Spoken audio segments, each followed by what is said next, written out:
Ako inamin ko, I've been alone sa buhay ko. Marami akong struggle, pero never ako pumasok sa utak ko na mag-give up lang ako. Bakit ako mag-give up dahil ba sa inyo? No.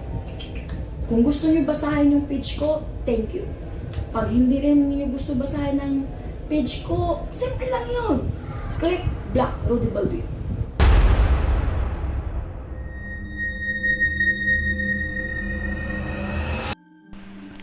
Hello po mga ka-PTV.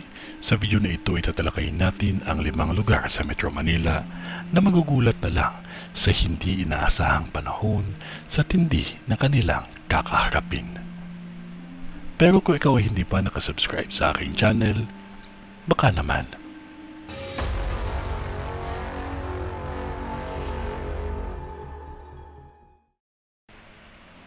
Parañaque, Bandacan, Ortigas, Makati at Malabon, Vision. Itong mga lugar na aking nabanggit, ito ang mga lugar na nakita ko sa vision ko na magkakaroon ng malaking sunog at halos nauulit. Ngunit papaalalahanan ko ang lahat na maging maingat lalo na sa mga taga Marikina. Dahil sa taong ito, kung hindi maaagapan sa taong 2024, Marikina ang may pinakamalawak na pinsala ng sunog. Ganon din sa ibang lugar na aking nabanggit ay magkakasunog din. Parañaque, malakas din ang aksidente na mangyayari pa lamang. Bandacan, 2 sunog ang magaganap dito. Ang isang sunog ay malapit sa Riles at ang isa naman tapat ng kalsada lamang. Sa Ortigas, ang sunog nito ay hindi kalayuan sa bilihan ng mga motor. Mga taga Makati, nakikita ko sa vision ko ang lugar na kung saan ay masusunog pa lamang.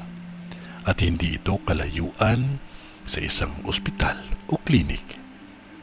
Mga taga Malabon, may 4 na sunog ang magaganap pa lamang. Kaya mahalaga ang maging maingat ang lahat. At huwag nating kalimutan ang manalangin palagi.